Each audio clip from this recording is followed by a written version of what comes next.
El Engranaje, un espacio protagonizado por los trabajadores. Conducen Pavel Alarcón y Franklin Calani. Comencemos.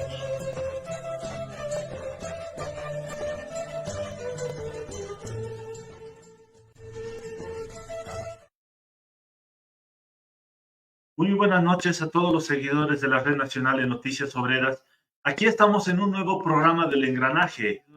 Yo soy su consultor, Franklin Calani, aquí estamos con Pavel Alarcón. Pavel, buenas noches. Buenas noches, estimados seguidores de las redes, de la costumbre.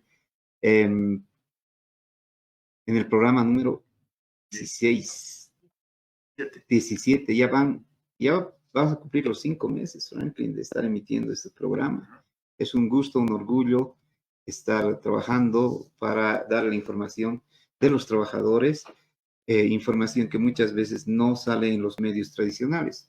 Entonces, pues como cada viernes empezamos. Algo que nos llamó la atención es que a partir del pasado miércoles, los trabajadores de la Administración de Servicios Aeroportuarios Nacionales, ASANA, ingresaron en paro indefinido, exigiendo en algunos casos el pago de sus salarios, el cumplimiento de algunos beneficios sociales y también exigiendo la destitución de la actual ejecutiva de la institución aeroportuaria. Lo que llamó la atención es que el ejército, con mucha violencia, intervino en el aeropuerto Jorge Wilstermann en Cochabamba, impidiendo el derecho a la protesta de los cientos de trabajadores.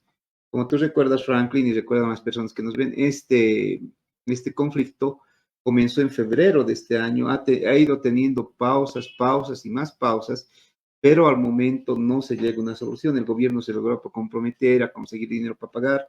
Al momento, algunas regionales, como la de Cochabamba, llevan 3 meses sin recibir sueldos, lo que llama la atención. Y para los trabajadores es la mala relación que existe con la directora ejecutiva, que es una persona que desde el momento de su posición fue cuestionada. No te olvides que el primer director salió porque precisamente quiso evitar de mala manera la primera huelga realizada en marzo pasado. Eso es con respecto a ASANA y este tema afecta porque hay aeropuertos donde ellos manejan directamente, como el de Chuquisaca, como el de Tarija, el de Beni, el de Pando, donde es necesaria su presencia. Muy bien, continuando con las noticias de la semana, esta vez en el sector fabril. Nos llega la noticia de lo que es la fábrica Río Grande, donde en el pasado hubo una situación de 30 despedidos que fueron retirados. En la actualidad quedan todavía en la lucha la mayoría. Que dentro de lo que es ese conflicto empezaron a hacer protestas, prácticamente mitines frente a la fábrica, y sin embargo denuncian varias situaciones, porque es una historia que viene desde antes, pero que hasta ahora no había salido directamente en las redes, que prácticamente comentan los compañeros que han sido despedidos que al interior de la fábrica el sindicato les habría apoyado en todo lo que son sus reivindicaciones, en todo lo que son sus pedidos, hacer el proceso para lo que son las combinatorias de reincorporación que habían ganado, por cierto, y sin embargo la empresa habría empezado a atacar a los miembros del sindicato, y no solo a los miembros del sindicato, sino a todos aquellos trabajadores que están siguiendo lo que son la línea del sindicato, e incluso eso nos comentan de que se estaría llegando a cuestiones de acoso laboral, donde aquellos trabajadores que están con el sindicato están recibiendo el pago de su salario hasta 20 días más tarde. También hay otra situación, por ejemplo, de que a estos compañeros, tanto los miembros del sindicato como los al resto que están con ellos, les estarían mandando memorándums, avisos de todo tipo de situaciones. Una situación compleja de lo que es acoso laboral al interior de la fábrica Río Grande en la ciudad de Cochabamba. Entonces vamos a estar atentos a lo que suceda con esta fábrica. Los despedidos, los 30 despedidos todavía siguen en conflicto. Pues vamos a ver lo que sucede posteriormente. Pero algo parecido está ocurriendo en Metalsi, ¿no? Que hay acoso laboral por parte de la patronal. Exacto. Es que este acoso este tema de acoso laboral es constante, no solo es Metalsi, ahorita vamos a ver también otra fábrica más, donde igual hay prácticamente, en Metalsi, por ejemplo, un grupo de trabajadores despedidos habría sido reincorporados, lo cual está bien, Pero a estos compañeros reincorporados no se les habría estado pagando los salarios de vengados. Entonces prácticamente están ahí, claro, están trabajando, pero todo lo que se les debe no les han dado, están recibiendo acoso laboral. Nos indican, por ejemplo, de que prácticamente les estarían cambiando de sección a cada rato. Para, ¿cómo se dice comúnmente? Para aburrirlos y que se vayan. Exacto, para aburrirlos y que se vayan. Incluso, esto ya ni siquiera solo con los trabajadores que fueron reincorporados, sino con varios más, les hacen trabajar desde las 2 de la tarde hasta las 11 de la noche y ya nada sería eso, sino que a las 11 cuando ya no hay transporte, ya no hay forma de llegar a las casas, la empresa no les brinda ningún tipo de, prácticamente, de posibilidades de poder retornar hasta sus fuentes de trabajo. Y aparte de eso está el tema de los memorándums. A ver, que prácticamente en estas noticias lo vamos a estar recibiendo, lo vamos a estar escuchando todo el tiempo, Sí. memorándum de acoso, de traslado, de esta situación. Claro, antes era el famoso preaviso, ahora ya no existe el preaviso y ya viene la manera de generar acoso y lamentablemente hay que decirlo, hemos recorrido prácticamente por todo el país con quejas de los diferentes sindicatos, de trabajadores, de fabriles y de otros oficios también sindicalizados, y el Ministerio de Trabajo brilla por su ausencia. Es prácticamente un convidado de piedra y las veces que actúa a favor de la patronal, lamentablemente. Hay que tomar en cuenta estas situaciones, pero Pavel, resulta que hay otras noticias también. Sí, algo que ha llamado la atención es que ayer, jueves, la Federación de Fabriles de La Paz ha elegido a Mario Segundo como su candidato a la ejecutiva de la Confederación de Trabajadores Fabriles de Bolivia, pues su congreso se inicia el próximo 8 de noviembre y donde se cambiará el comité ejecutivo. Según lo instituido y por tradición también y costumbre, el ejecutivo que elige la Federación de La Paz es elegido también Ejecutivo Nacional de los Trabajadores Fabriles. Este congreso, como decimos, empieza el lunes y concluye el próximo viernes. Aquí tendremos a Franklin, que será nuestro enviado especial en Santa Cruz, quien nos realizará el programa directamente de Santa Cruz. Y si se puede, también lo haremos el programa directamente desde Santa Cruz, desde la sede del Congreso Fabril. Pero ha levantado esta elección, ha levantado una serie de criterios, pues consideran que los fabriles necesitan una persona fuerte y decidida para lo que viene en los próximos años, pues serán tiempos muy duros porque la crisis se incrementará según todas las estimaciones de los analistas económicos. Ajá. Y hay una siguiente nota. En este momento, al mismo tiempo, se está dando el Congreso del Magisterio de la ciudad, del Departamento de La Paz. Del Magisterio Urbano. El Magisterio Urbano, exacto. En este momento, como tú dices, están trabajando en comisiones, en diferentes comisiones, la económica, en la política, en la social, están viendo y las conclusiones van a conocerse mañana. Los que están interesados en seguir este Congreso de los Trabajadores de la Educación, Reno va a subir el link de la plenaria final mañana a primera hora, 9 de la mañana, nos indica producción, para que cualquier persona que desee seguir las conclusiones, la última plenaria, lo pueda hacer de manera abierta. Algo que hay que destacar, que ha habido transparencia durante todo este proceso del Congreso, que se inició el miércoles y concluye mañana. Para quienes quieran asistir también, se va a realizar en el Colegio Médico, en la Costanera, en la zona de Obrajes de la ciudad de La Paz. Y finalmente cerramos esta sección de noticias con lo que ocurrió esta mañana en la fábrica Coproca, en lo que es la compañía de productos de camélidos.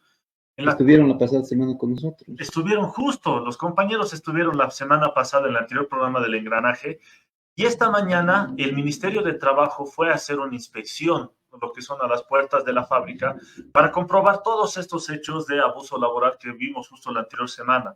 Lo que ha sido el despido del compañero Johnny Murillo, que ha sufrido el accidente, lo que es el pago de la falta de pagos de los 8 meses, lo que es el tema de acoso laboral, justamente subió el Ministerio de Trabajo.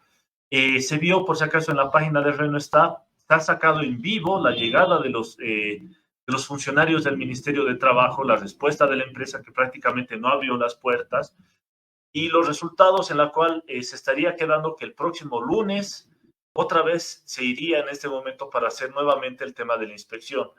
Y mencionan que se habría hablado con el gerente para que les reciba personalmente en lo que es ya el lunes. El lunes se sacará la noticia de lo que es este nuevo tema de la inspección laboral. Y te digo una cosa, Pavel, solo en lo que se ha visto esta mañana, mira, ¿cuál es el pedido? Están diciendo de que están verificando el Ministerio de Trabajo que se haya reincorporado al compañero Johnny Murillo. El compañero Johnny Murillo no fue reincorporado, estaba ahí. De hecho, habló con nosotros en la entrevista. Para nada fue reincorporado. Luego, el pago de los 8 meses. Estuvieron ahí varias compañeras de la fábrica y nos dicen, no, para nada, no se nos ha pagado prácticamente. Está ahí en su cartel desde junio, de este año, junio, julio, agosto, septiembre, octubre, no se les ha pagado y solo se les estaba dando adelantos. Claro, y pese a que la fábrica está vendiendo su producción. Está vendiendo su producción. Ajá. Así es. Y finalmente el tema del acoso laboral, mira, fue tan directo. Una cosa, digamos, es que la fábrica no se abra y no se vea, pero la fábrica, llegaron los inspectores, estaba la federación, los compañeros y demás, pero la fábrica estaba, no solo no hubo respuesta del empresario, sino que estaba totalmente cerrada e incluso estaba con candado, es decir, los compañeros no podían salir, no podían entrar, los obreros que estaban adentro nos han hecho conocer esa situación. E incluso al momento de que ya había acabado la transmisión, este es un dato único porque no pudo sacarse en la transmisión en vivo, nos comentan que los compañeros que nos recibieron en la puerta, al interior de la fábrica, estaban en la puerta, que hicieron entrar a su fuente laboral, pero el portero les cerró. Y entonces tuvieron que quedar en el patio unos 20, 30 minutos en lo que pasó la segunda transmisión, los cuales ahí nomás directamente así se vio lo que es el tema del acoso laboral. Han salido a protestar y los han dejado ahí afuera, no les han dejado volver a su trabajo. No, pero el Ministerio de Trabajo debía intervenir de manera directa en ese momento. Los inspectores tienen esa potestad, pero lamentablemente parece que son unos inspectores demasiado tímidos o deben tener orden de pelearse con la patronal, ¿no? Ese rato estaban ahí. Otra cosa es tener la orden y ponte, traer a la policía es otra cosa. Sí, pero... Es toda una cuestión muy, muy compleja. Muy compleja, pero sí, pero que eso pueden cerrar. Bueno, antes de despedirnos, quiero comunicar que hace minutos ha sido posesionado para el nuevo Comité Ejecutivo de la Federación de Trabajadores de la Prensa de La Paz, que ha sido ganado por un frente antimacista y que tiene 3 figuras destacadas, a Carmilla Moscoso y a Ronald Tapia. Un abrazo y una felicitación para los colegas y esperamos que en esta gestión sí se logre investigar y limpiar todo el mal nombre de la federación que tuvo durante los últimos 15 años. Con esto acabamos la sección de noticias. Volvemos en breves minutos, por favor no se despeguen, ya con el tema de esta noche, que es el tema de la ley 342 y la autonomía universitaria. Muchas gracias por seguirnos y volvemos en un par de minutos.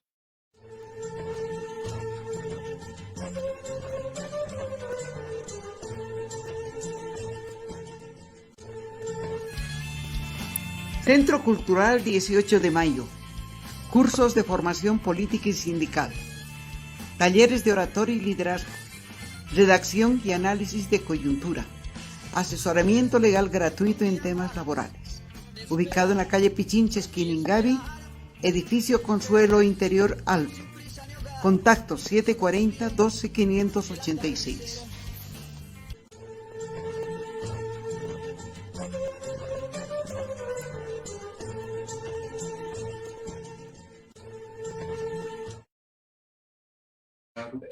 Continuamos esta noche con el engranaje. Como les decimos, vamos a tratar hoy del Plan Nacional de Desarrollo, Plan Nacional de Desarrollo que ya ha sido aprobado tanto en la Cámara de Diputados como en la Cámara de Senadores y sería promulgado como regalo de gestión el próximo lunes por el presidente Luis Arce Catacora, que también cumple, como les decía, un año de gestión el próximo lunes. Tenemos 2 invitados, Tomás Aruquipa y Ariel Román desde Cochabamba. Ambos, él es parte de la Universidad Autónoma, Tomás es parte de la Universidad Autónoma Pública del Alto y Ariel Román es un estudioso, un analista sobre los temas universitarios y más concretamente ahora sobre esta ley. Buenas noches a los dos, un gusto tenerlos en el engranaje. Bueno, muy buenas noches a todos los que siguen la transmisión. Bueno, estamos aquí para hablarnos sobre la situación que estamos atravesando y la amenaza que se nos viene en concreto a la universidad. públicas de todo el sistema universitario. Buenas noches, Pavel, un gusto. Gracias, Ariel. Empezamos con Tomás. ¿Cómo está viendo en Lupea este tema de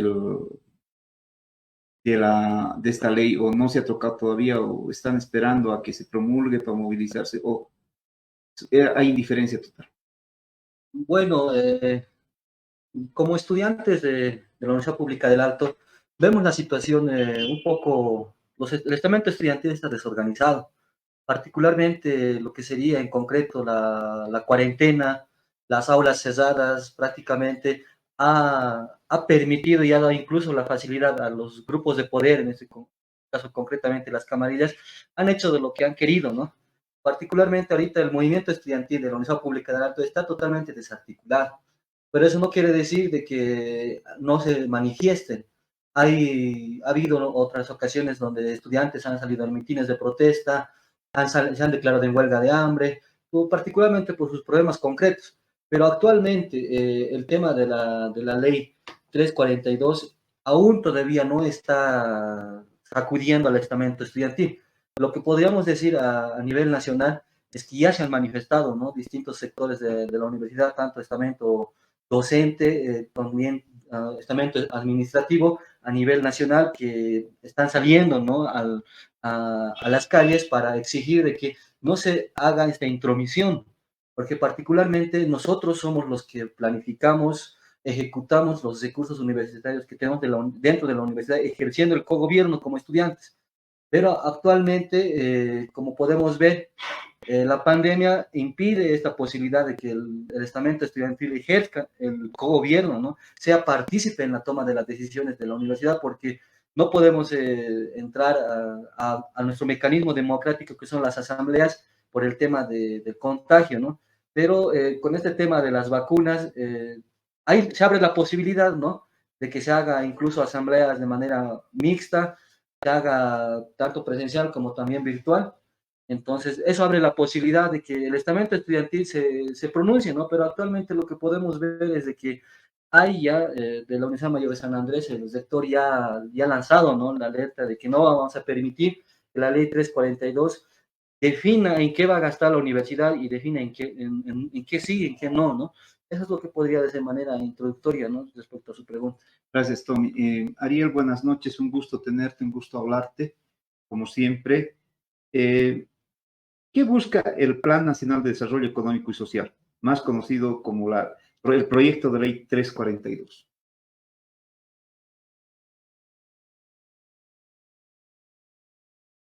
Ariel, ¿pudiste escucharnos? Sí, creo que sí. Ahora sí les escucho. Bueno, lo que te decía es que cada año o cada cierto tiempo el gobierno aprueba un plan, ¿no? La misma ley, por ejemplo, hace referencia al artículo 32 de la ley 777, aprobada en 2016, que de igual manera es un plan nacional de desarrollo, ¿no? Entonces, lo que se pretende con el plan es obviamente definir los lineamientos por los que el Estado pretende orientar el proceso de desarrollo económico, en este caso concretamente la reactivación. Es decir, se trata de algo que de manera recurrente y todos los gobiernos están obligados a hacer, ¿no?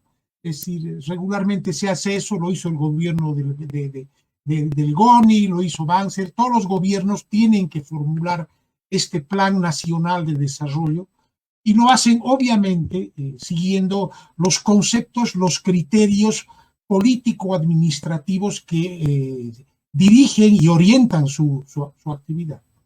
Pero más allá de los buenos deseos, de los criterios que puedan implementarse, están las realidades económicas efectivas dentro de las cuales el plan tiene que llevarse adelante. ¿Y cuál es, a mi manera de ver, ese escenario que tenemos que tener presente para discutir y tratar de entender por qué razones el gobierno hace lo que hace? Y yo creo que no es secreto para nadie que la contracción de los ingresos del Estado como emergencia de la paralización del aparato productivo a raíz de la pandemia, que no es una paralización solo nacional, sino es mundial, ha traído como consecuencia un Estado prácticamente en quiebra. No hay dinero, no hay recursos, pero claro, no se trata de decir que la pandemia es la única responsable de la situación deficitaria del Estado, sino que es una tendencia que ya venía de antes de la pandemia, porque las materias primas habían caído en sus precios, a nivel global había un proceso de recesión económica muy marcado, y lo que la pandemia ha venido a hacer ha sido acelerar ese proceso, y Bolivia, con una economía tan pequeña como la nuestra, pues ha recibido un durísimo impacto de lo que representa esa contracción económica. Entonces, claro, ha pasado el efecto más duro de la pandemia. A nivel mundial hay una reactivación económica relativa, y en Bolivia también hay una ligera reactivación económica que el gobierno pretende que es gracias a la genialidad del presidente Arce, cuando en realidad se trata de un reflejo de la dinámica económica mundial antes que las medidas que realmente el gobierno ha tomado y que hayan tenido efectividad para empujar hacia adelante una reactivación. Pero nada de lo que se ha hecho hasta ahora como medidas del gobierno para empujar la reactivación económica han cubierto los agujeros presupuestarios. En realidad, el gobierno está cubriendo los agujeros del presupuesto general en base al endeudamiento.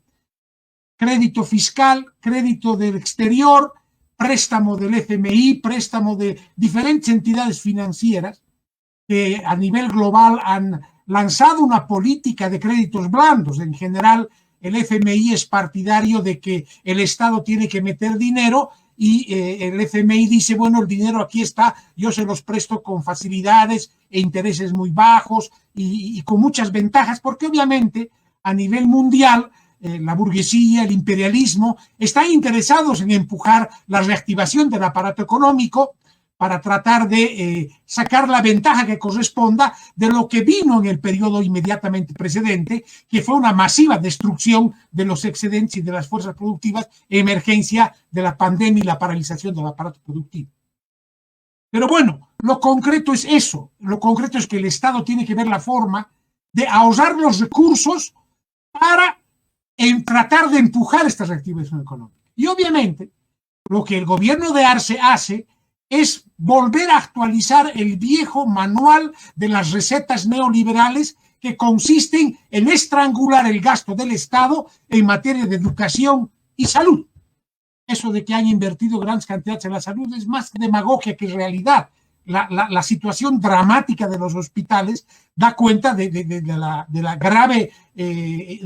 la gravedad con la que la población ha vivido las emergencias de la pandemia. Y en materia de educación, otro tanto.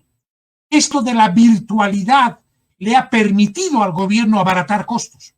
En gran medida, las universidades están prolongando el restablecimiento de clases presenciales y semipresenciales porque en el escenario de las clases virtuales hay un gran ahorro. Es más barato el tener que pagar a los docentes que den clases virtuales y a la par de eso no tener que atender baños, luz, agua, reparación de los bancos y cosas que vienen vinculados con el funcionamiento. Entonces, para el gobierno, ver cómo se preserva este ahorro y se mantiene congelado el soporte del Tesoro General de la Nación es una cuestión fundamental. En realidad, este plan, para lo que hace a las universidades y los municipios, significa eso.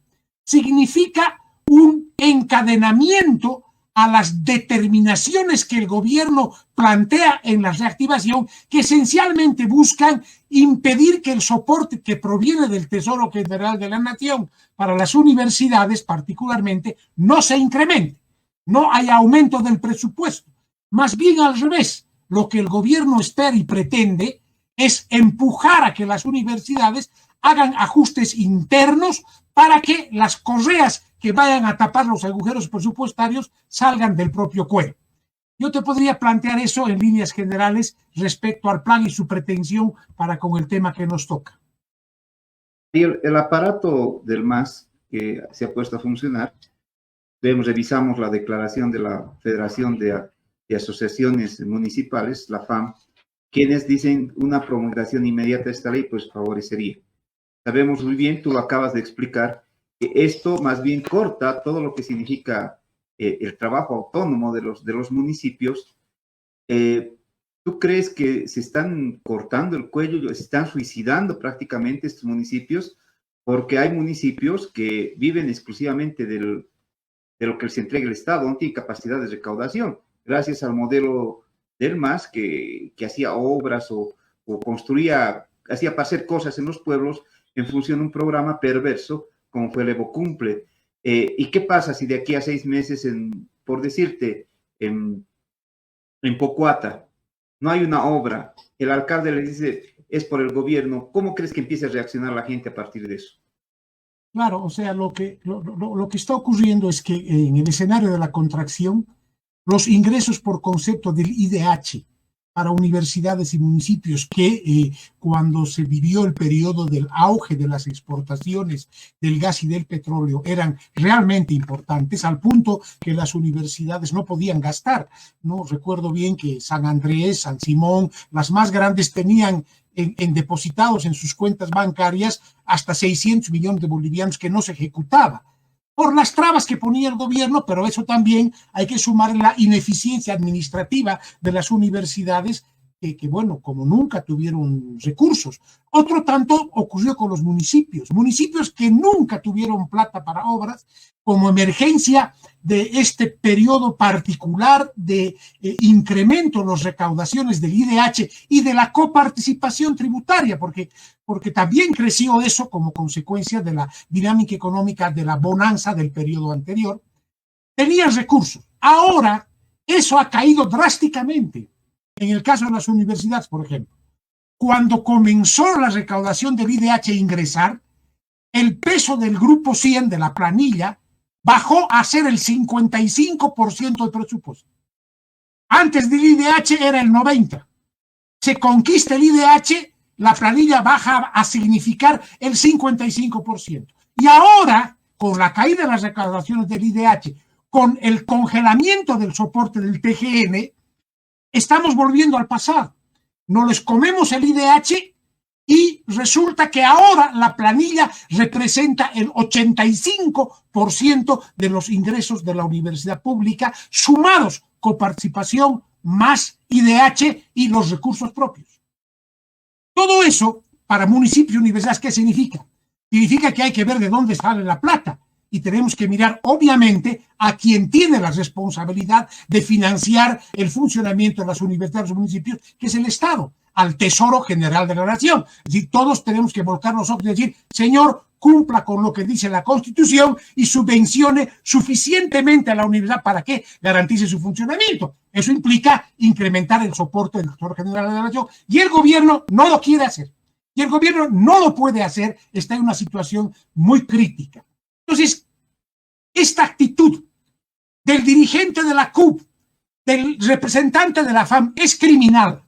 Es una actitud terriblemente servil y ovejuna, en la que no les importa el futuro de los vecinos o de los estudiantes o de los trabajadores o de los docentes. ¿En aras de qué? En aras de salvar la situación crítica del Estado boliviano a costa de sacrificar los intereses de docentes, trabajadores y estudiantes. ¿Por qué?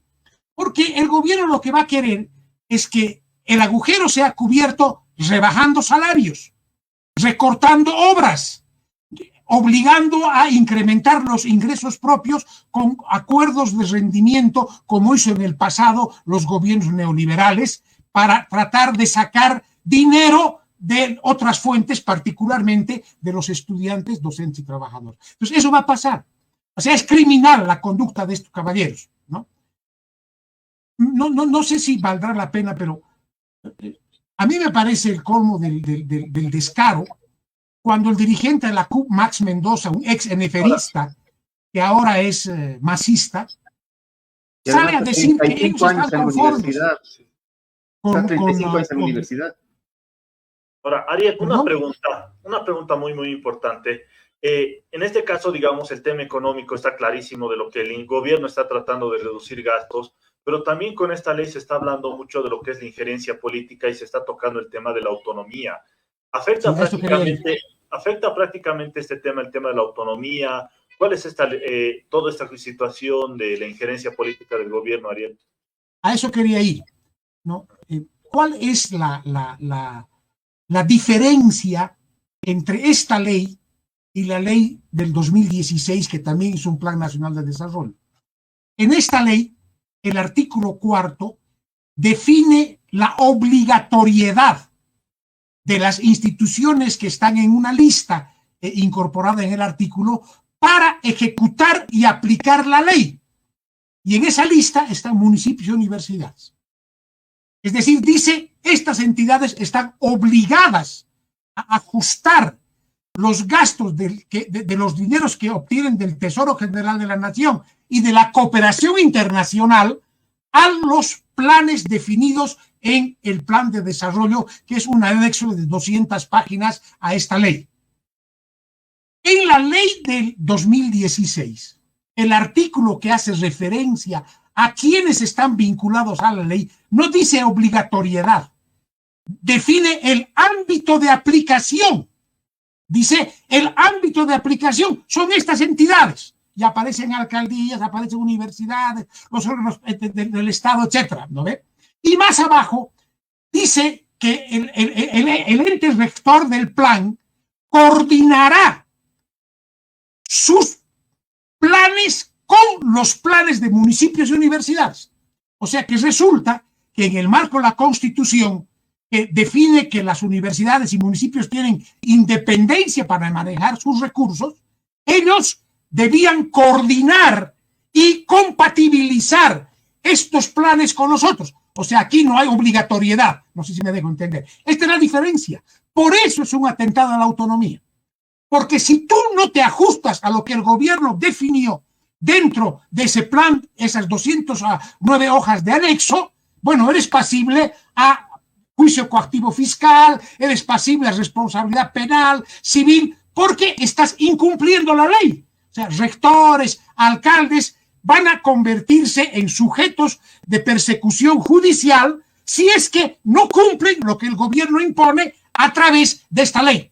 Por eso es la diferencia entre obligatoriedad y ámbito de aplicación, entre coordinación y compatibilización y obligatoriedad de ajustar sus planes y programas a lo que el gobierno ha dispuesto en esto. Por eso es violación a la autonomía.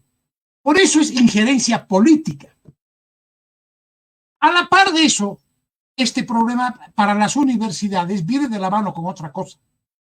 Y es que el gobierno necesita avanzar en la aplicación de la reforma educativa, que es un fracaso, y que en el ámbito de las universidades prácticamente no ha avanzado un milímetro, porque el enfoque de la ley Avelino Sillani es un enfoque tremendamente subjetivo, característico del posmodernismo indigenista. Es terriblemente anticientífico. Por esa razón, las universidades que más o menos se precian de tener alguna seriedad científica no han aplicado. Y el gobierno está interesado en eso, en reorganizar facultades, carreras, contenidos para que se ajusten a la lógica del pachamamismo anticientífico de la ley Avelino Sillani. Ambas cosas vienen casadas con esta acción de control político que se va a ejercer a través de esta ley a las universidades. Eso te podría decir.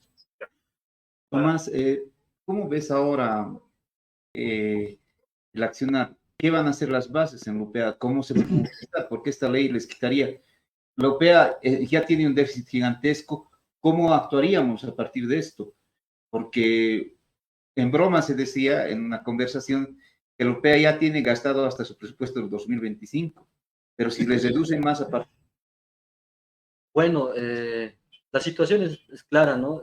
Los sueldos, incluso el sueldo de noviembre, diciembre y el aguinaldo, ya no hay los recursos para poderlo cubrir esa responsabilidad, entonces utilizan el presupuesto del 2022 y eso lo hacen con el convenio o con la autorización del mismo gobierno, ¿no? Pero ahora lo particular es, ¿no?, de que dentro de la Universidad Pública del Alto, nosotros particularmente, cada vez que teníamos déficit presupuestario, hemos salido a las calles. Y la... Pero saldrán a las calles porque las En autoridades parece que están muy ligadas al movimiento al socialismo. Hay algo bien particular dentro de la UPEA. Nosotros hemos avanzado en la reforma universitaria. A diferencia de las demás universidades, nosotros contamos con el voto universal, contamos con la Asamblea Máxima Autoridad, y son estos mecanismos que nos permiten a nosotros ejercer el cogobierno. Por esa misma razón, las asambleas son lugares donde se expresa la mayoría de los estudiantes. Y en concreto, ¿qué es lo que va a llegar a afectar tanto a docentes, estudiantes y administrativos dentro de la universidad? Que vamos a entrar en un problema en donde van a empezar a tocar las becas a los estudiantes, porque contamos con un aproximado de 3.000 becas comedor que beneficia a estudiantes de escasos recursos. Aparte tiene otras becas más también. También tiene la beca trabajo, la beca excelencia, la beca investigación, que son ya por determinadas carreras un determinado monto, ¿no? Un informe que presentó el CV decía que es la universidad con más becas, tiene 9 becas establecidas al momento. Así es. Y eso se ha logrado porque el estamento estudiantil ha impulsado eso. Siempre ha sido nuestra consigna de que tiene que haber estas becas, tiene que haber este apoyo a los estudiantes para que tengan las condiciones para estudiar. Ahora, en ese sentido, ¿no? En las movilizaciones que hemos emprendido, el gobierno del MAS ya tiene una receta. Nosotros, en determinado momento, en la dirigencia universitaria, hemos logrado obtener esta información. Tiene una receta donde es un paquete totalmente de austeridad. Nos dicen, uno, que reduzcamos carga horaria, y eso involucra inmediatamente al estamento docente, que se va a quedar sin poder la posibilidad de dar materias. O sea, es ilógico. Mejorar la educación reduciendo la cantidad de docentes y la cantidad de estudiantes. Es, bueno... Y eso es totalmente antieducativo, porque claro, estamos en hacinamiento en las aulas, donde están 100 estudiantes, y es totalmente antipedagógico, ¿no? Entonces, ahí es donde el estamento docente, inevitablemente, porque es un problema concreto económico, van a tener que organizarse, van a tener que salir a manifestarse. Justamente hablando en ese sentido, Tomás, ¿qué pasa con las bases en este sentido directamente del alto? Si los estudiantes tienen toda esa influencia, la Asamblea Máxima Autoridad, ¿ha afectado todo este tema de la virtualidad, el hecho de que la pandemia ya no vienen todos? ¿Cuál es la situación de los estudiantes en la UPEA? Es un poco contradictorio, ¿no? La situación, porque eventos, actividades que les interesa a las autoridades de turno, en este caso los que manejan la universidad particularmente, las hacen. Están haciendo fiestas, están haciendo bautizos, están haciendo particularmente como si todo estuviera normal. Pero eso sí, si el estudiante quiere reunirse, quiere pasar clases presenciales o existe alguna manifestación, organizarse, alguna situación de una asamblea, lo tachan de que nosotros estamos impulsando a que nos contagiemos, y particularmente son descarados, ¿no? Solamente están yendo en ese camino, ¿no? Y lo particular también conocemos a los estudiantes, que no es particularmente la Universidad Pública de Alto, que están cómodos con las clases virtuales. Es fácil conectarse, incluso es más cómodo desde tu casa, desde donde tú pones tu fotografía en el Zoom y te estás... Sí. Ahora, una cosa, pero Tomás, ahorita, por ejemplo, Ariel dijo de que para el gobierno las clases virtuales son más baratas, pero realmente para el estudiante serán más baratos, por ahí nomás suponen un gasto. Evidentemente no tenemos la misma situación ambos, particularmente la Ciudad del Alto, el joven estudiante que viene a asistir, viene solamente con su pasaje. Entonces, ahora la educación virtual, ¿qué involucra? Que tenga que gastar para sus megas, tenga que tener un dispositivo, en este caso el teléfono, de una gama que sea considerable para poder realizar sus clases virtuales. Y lo que ha posibilitado actualmente, que se ha manifestado, es de que hay abandono de la universidad. Hay estudiantes que han preferido aprovechar la situación de la pandemia en dedicarse a trabajar en algo, ayudar a sus padres, ayudar a la familia también a llevar un pan a la casa, y así se ha quedado. Pero actualmente, como les digo, la situación de los estudiantes no es ajena a lo que está pasando. Hay distintos movimientos que tal vez no, por lo que no son difundidos, tal vez hay huelgas de hambre que se han declarado los estudiantes, y esto particularmente por la intromisión de las autoridades y por ese avance, ¿no?, de este plan de austeridad. Particularmente ahora la Universidad Pública del Alto se ha convertido en un lugar donde el estudiante tiene que costearse de la educación. Por ejemplo, para matricularse, para acceder a un trámite o hacer un trámite para las becas, te piden timbres, y esos timbres han subido. Entonces involucra de que la universidad con esta receta del gobierno que tiene, están avanzando poco a poco en ese sentido de que la universidad, como el gobierno dice, no tienen que ustedes mismos generar sus propios recursos. O sea, prácticamente el gobierno está impulsando para que el gobierno deje de gastar tanto y sean los estudiantes quienes carguen con el peso de su educación. Es una privatización, y esto para Ariel y para Tomás. Ariel, esto lo que nos relata Tomás, ¿no es una privatización encubierta la educación superior pública? Claro, o sea, está realizando el propósito de la contrarreforma posmoderna de la universidad, ¿no? Es liberar al Estado de la carga de sostener la educación pública, ¿no? El gobierno del MAS nunca dejó eso atrás, ¿no? En realidad, el hecho de que el IDH y la coparticipación hayan incrementadose de manera espectacular en el periodo anterior le ha permitido al gobierno mantener congelado el soporte del TGN. Ahora eso se va a hacer más difícil. Entonces, pero el propósito es ese, es liberar al Estado de la responsabilidad de sostener la educación pública. Esta es la característica de la decadencia en la época presente, que es una política mundial en materia de educación superior y que el gobierno la está llevando adelante, ¿no? Pero respecto a lo que estaba hablando Tomás, a mí me parece que hay que ver un poco más con cuidado la situación del movimiento estudiantil. El otro día estaba en una reunión con unos compañeros y me parece que acertadamente una de ellas caracterizaba el ánimo de la base universitaria y me hablaba de 3 estratas o de 3 capas que actualmente expresan el temperamento del movimiento estudiantil, ¿no? Una capa de los que han entrado a la universidad en pandemia, han entrado a la QT como sea, y que no tienen ninguna experiencia de vínculo alguno de acción colectiva con sus compañeros para nada. Su relación se limita a la clase virtual. El aislamiento ha dominado ahí y entre ellos cuando se les habla del cogobierno o se les habla del poder estudiantil es una abstracción total, ¿no entienden? Su mentalidad es de colegio. Hay la otra capa que ya entró también con la virtualidad o cuando estaba empezando, pero que tiene una conducta de resignación frente a lo que ocurre y que asume que lo que está pasando, ¿qué se le va a hacer? Así nomás es. Tiene una conducta de qué le vamos a hacer y a ver cómo me acomodo a este escenario de estafa, porque las clases virtuales son un engaño para todos. Los docentes saben que están tomándoles el pelo a los chicos saben que no aprenden nada. ¿Por qué? Porque o se conectan mal, o no les corrigen el examen oportunamente, o se aplazaron porque no pudieron entregarlo en el plazo porque tuvieron distintos temas, etcétera. Pero hay una suerte de designación ahí. Y está la otra capa de los más antiguos que reclaman el retorno a clases y que tienen experiencia para entender qué es el cogobierno. Pero en esa capa hay un problema. Hay una idea lineal, mecánica, de lo que es constituir el poder estudiantil. Y si esos compañeros no han visto en la calle haciendo bulla, ruido, haciendo todo lo que hacen los estudiantes, dicen las bases están indiferentes. Dicen, no, las masas no quieren luchar. La gente está derrotada.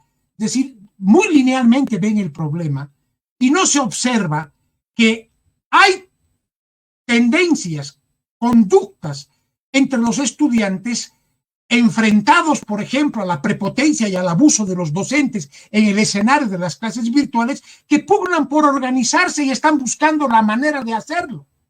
Eso es muy importante, porque esos intentos de establecer los lazos que les permitan actuar colectivamente para poder enfrentar la mediocridad, el abuso, la prepotencia que viene de las roscas y de las autoridades y de los docentes en el escenario virtual, son los elementos que nos toca empujar para que se restablezca el criterio de la capacidad de transformar la universidad a partir de la acción colectiva, es decir, la idea básica del poder estudiantil. Ahora, ¿por qué es tan importante esto?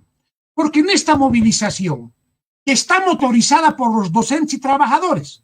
¿Por qué está motorizada por ellos? Porque ellos tienen el problema del estómago de manera inmediata. No les van a pagar, no va a alcanzar la plata para acabar la gestión académica. Entonces, por el estómago están saliendo a la calle. Eso mismo que los obliga a salir es también su lado débil. Van a transar cualquier cosa con el gobierno y los que van a pagar los platos rotos son los estudiantes. Entonces, si el movimiento estudiantil no se incorpora a la movilización, el resultado de esta demanda presupuestaria va a ser un resultado parcial para beneficio de unos en desmedro de otros. Solo el movimiento estudiantil que actúe como poder va a poder plantear el problema de la defensa de la autonomía y del presupuesto en el marco de los intereses generales de docentes, trabajadores, estudiantes y del pueblo boliviano. Eso hay que tener claro. Por eso ahorita, los que se reclaman de la vanguardia, estas capas politizadas, tienen la tarea de agitar, porque hay gente que va a la U a hacer trámites y está preocupada por lo que pasa.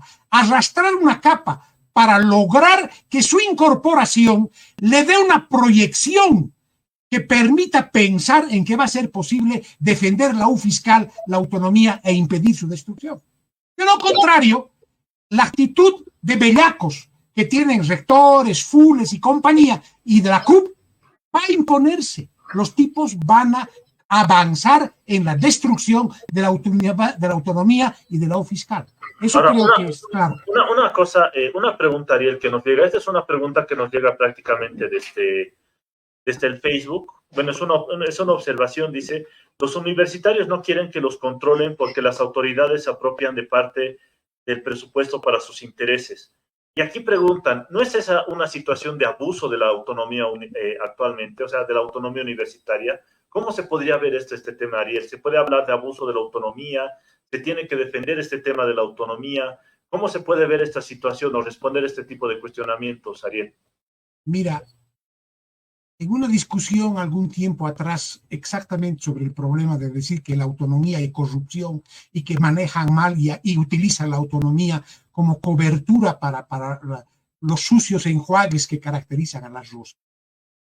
El rector de entonces, Franz Vargas, le dijo a un representante del Ministerio de Hacienda que usaba ese argumento, le dijo, mire señor funcionario, en la democracia hay corrupción y no por eso vamos a renunciar a la democracia y los beneficios que representa. Es igual con la autonomía.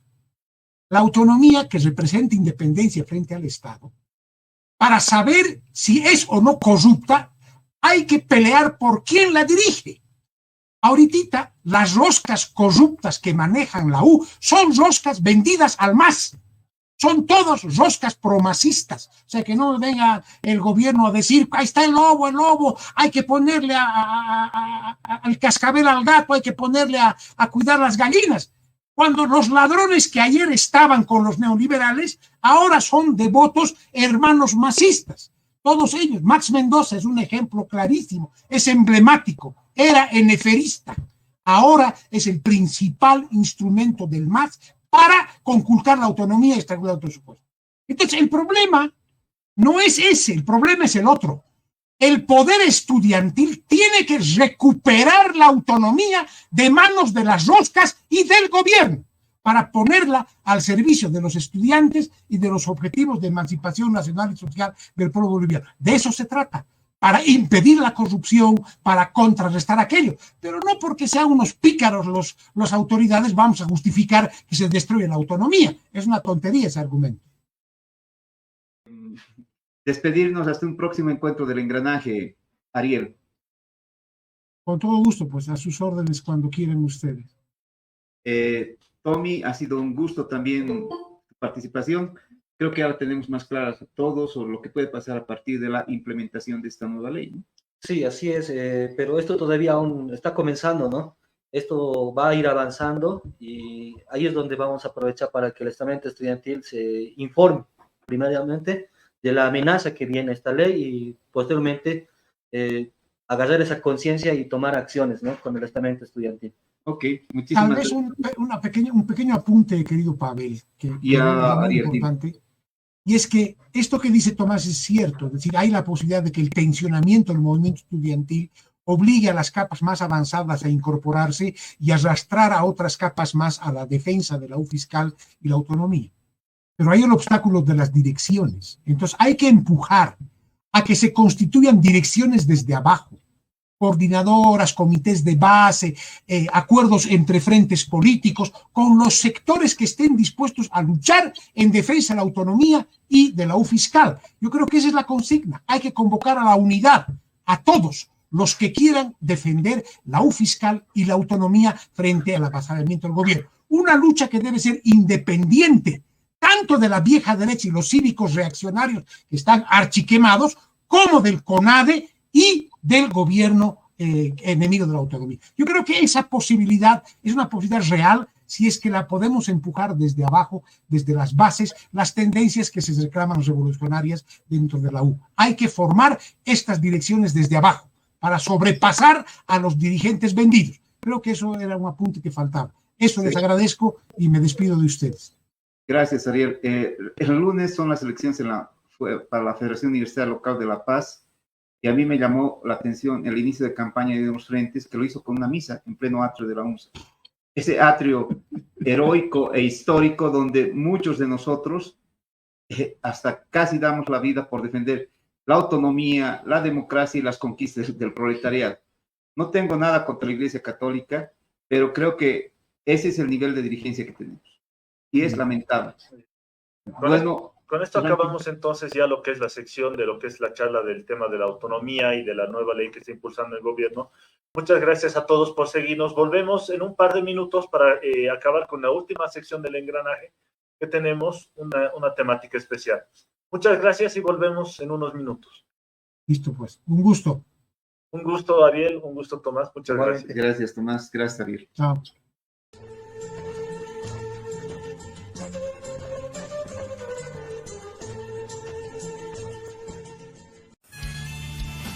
Centro Cultural 18 de Mayo. Cursos de formación política y sindical. Talleres de oratoria y liderazgo. Redacción y análisis de coyuntura. Asesoramiento legal gratuito en temas laborales. Ubicado en la calle Pichincha, esquina Ingavi, edificio Consuelo Interior Alto. Contacto 740-12-586.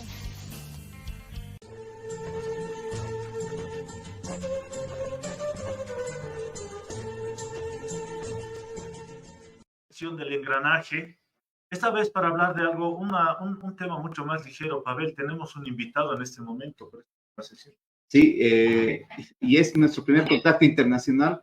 Estamos con Marcos Tavera desde Nueva York, un compañero, cantautor comprometido con la lucha de los trabajadores, con la lucha de los obreros, quien en sus discos, en sus canciones, siempre refleja el tema del sufrimiento del pueblo, de sus anhelos, de sus esperanzas y también de sus recuerdos. Marcos, un gusto tenerte en el engranaje para que nos hables de todo lo que es tu música para la gente que no conoce y también de tu última producción que la acabas de presentar hace un par de días.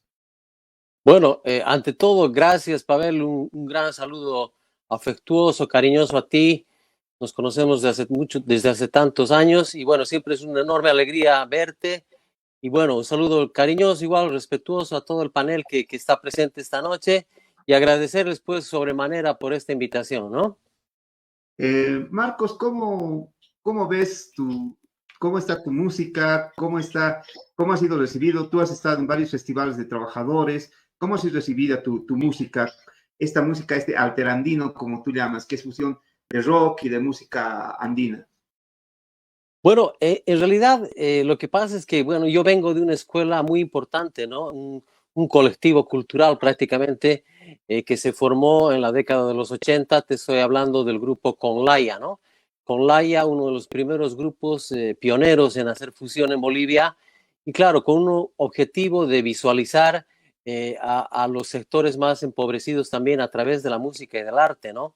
Porque creo, en mi humilde opinión, el arte no puede estar divorciado de una realidad social, política, en la que vivimos, no solo en Bolivia, sino en todo el mundo. Entonces, ha sido pues nutriente de mi música esto, siempre la inquietud de pensar un poco en sueños de buscar un mundo mejor, más ecuánime, más justo. Y claro, volviendo al tema, visualizar estos grandes problemas que tiene nuestra sociedad.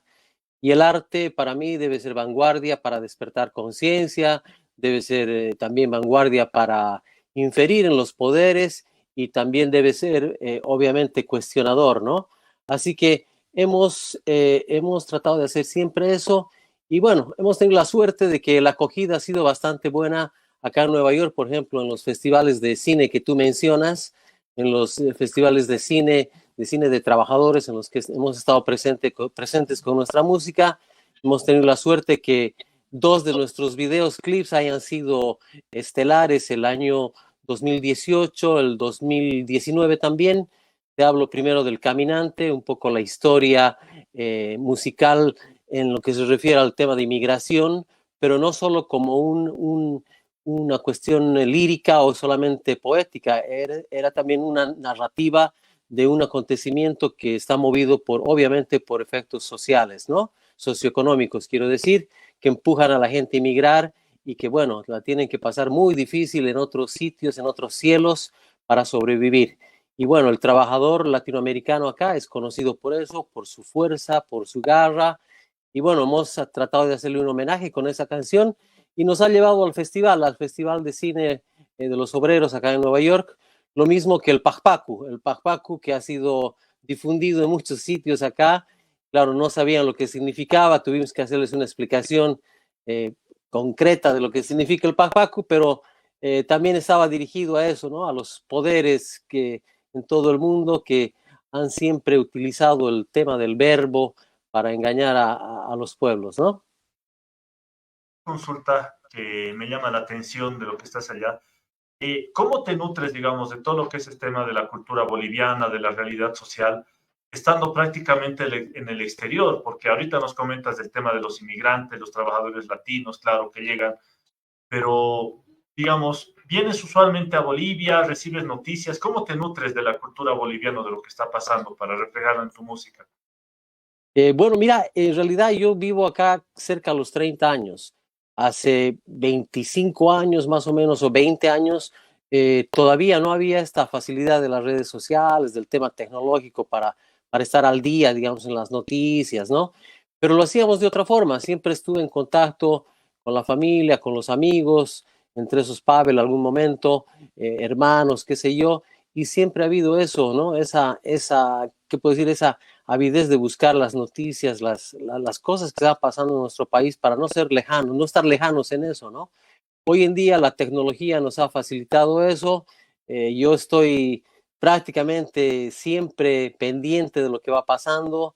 He seguido muy de cerca muchos programas donde se han hablado cosas, donde se han visto cosas y claro, obviamente muy cerca de los acontecimientos que para mí no son ajenos porque la patria no es solamente para mí el sitio geográfico, ¿no? La patria es pues la palabra, la carne, el hombre, la esperanza y la justicia, ¿no? Entonces, creo que he tratado de no alejarme mucho de la patria. Y una última duda curiosa, Marcos. ¿No te Sí. ha pasado que de vez en cuando de estar tanto tiempo viviendo allá en los Estados Unidos, has empezado a olvidarte, ponte a veces el idioma o te acuerdas, digamos, no te acuerdas muy bien del español, o no has tenido nunca esa problemática? No, no, no, no. Como te digo, siempre he estado imbuido de lo que está pasando en Latinoamérica, en Bolivia, etcétera. Y claro, mi música la hago siempre en castellano. Me da pena, me da mucha pena, vergüenza no haber podido aprender un lenguaje como el aymara o el quechua. Entiendo un poquito, pero eso sí me hubiese encantado aprender porque es un regalo, pues, poder comunicarse con nuestras raíces, ¿no? Ahora, solo como dato, Marco, te comento que hay un programa en internet Duolingo, no sé si lo conoces, para aprender idiomas, y ahí han puesto el idioma quechua, a ver si lo revisas. Lo voy a Igual buscar, claro, Igual hay Google en quechua, entonces a lo mejor ahí puedes agarrar, revisar un poco y tal vez, qué sé yo, claro. caminar un poco dentro de la canción. No sé si tendrás alguna duda, Pavel. No, Marcos, me salta una duda. Este es un programa de los trabajadores y muy visto por los trabajadores. ¿Cómo está la situación de los obreros en Estados Unidos después de la pandemia? Bueno, crítica, ¿no? Crítica porque la pandemia ha sido un pretexto, digamos, también para que las grandes corporaciones ganen mucho dinero, hagan mucho más dinero y le aprieten el cinturón a los obreros, a los trabajadores, ¿no? Pero por otro lado, el tema este que surgió con las elecciones sirvió para que despierte un gigante dormido, diría yo. Los obreros se han organizado, claro, en base también al tema racial, ¿no? Fueron los que tomaron las calles, haz de cuenta, ha sido una, una, una movida social, pero profunda y grande, ¿no? Estoy hablando del año pasado, casi a finales del año pasado, cuando millones de personas han salido a las calles sin importar la pandemia a reclamar por el asesinato de un afroamericano, pero ahí se sumaron ya muchos pedidos, ¿no? Muchos pedidos de la clase obrera. Estaban hablando de, por ejemplo, vivienda asequible para los trabajadores, salarios más justos. Lo que al final resultó fue que, por ejemplo, se subió el salario mínimo vital, digamos, ¿no? En Nueva York y en otros estados. Entonces, es un gigante dormido, lastimosamente no tienen una dirección, digamos, ¿no? Los que pueden canalizar una fuerza poderosa, pero los trabajadores acá están, como te digo, ha sido una sorpresa para mucha gente, ¿no? Ahora, una cosa, Marcos, se escuchó, por ejemplo, de que ha habido un aumento de las huelgas en los últimos momentos, en los últimos meses, e incluso, por ejemplo, de que habría una serie de renuncias masivas allá en Estados Unidos. Sí, sí, bueno, es lo que te digo, ¿no? Han quedado esos problemas sin resolverse por el tema de la pandemia. Entonces, acá surge esa fuerza nueva que es un poco, me parece algo interesantísimo, por ejemplo, esa independencia que quiere tener el trabajador sindicalizado, que no está vendiendo su voto ni al lado demócrata ni al lado republicano, ¿no? Entonces están buscando una salida, digamos, propia, ¿no? Que es muy importante y creo que eso también es una lucha, creo, constante en Bolivia, que debería ser el camino, obviamente, pero acá tienen obviamente con las diferencias de circunstancias y con las diferencias que se marcan por lógica, pero van por ese camino, ¿no? Marcos, ha sido un gusto tenerte, hablarte después de tanto tiempo, ver tu imagen, una alegría siempre, nos une una amistad de hace mucho tiempo y nos despedimos pues con un video tuyo para que la gente también lo busque en internet, lo busque en el YouTube y estemos atentos a la presentación de Altiplano, del disco, que espero que tú estés presente el próximo año aquí en La Paz. Claro que sí, Pavel, querido, te agradezco mucho por este encuentro. Gracias también a tu compañero, a toda la mesa, a todo el trabajo, a todos los que están allá. Muchas gracias. Estamos siempre en movimiento cultural. No nos olvidamos de nuestra tierra y bueno, allá y a Bolivia, un gran abrazo. Muchas gracias. Muchas Gracias. gracias, Marco. Nos vamos, Franklin. Sí, con esto acabamos ya la última sección del engranaje. Muchas gracias por seguirnos y Y escucharemos el video que nos sí, dejó Marco. pero agradecer antes a Gato en los controles, a Magda en la producción, a Irene en la asistencia de producción y en la mesa de controles principal a Pepe. Bueno, y nos vemos el próximo viernes. No, nos estamos olvidando, Pavel. No se olviden de que esto está financiado por el Centro Cultural 18 de Mayo. Prácticamente están a la venta todos los libros que están detrás de nosotros. Todos estos libros traen nueva producción, nuevos títulos. Todos son absolutamente nuevos y originales. Originales, entonces de esta manera se mantiene la Red Nacional de Artistas Obreras y también para un pequeño aporte de Tigo Money que nos pueden apoyar con 1 pesito, 2 pesitos, con lo que puedan prácticamente y una pequeña cuenta.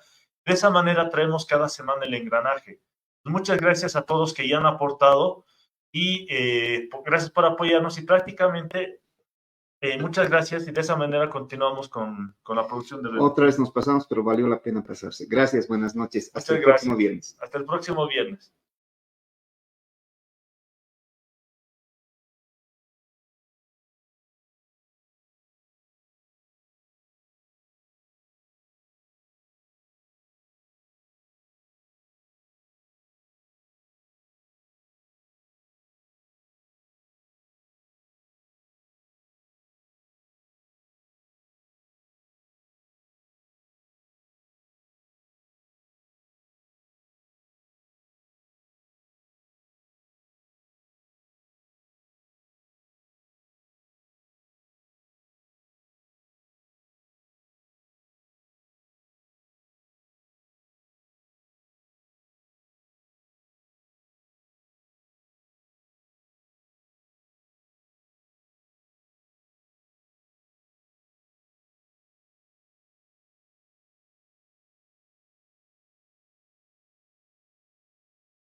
El Engranaje, una producción de la Red Nacional de Noticias Obreras.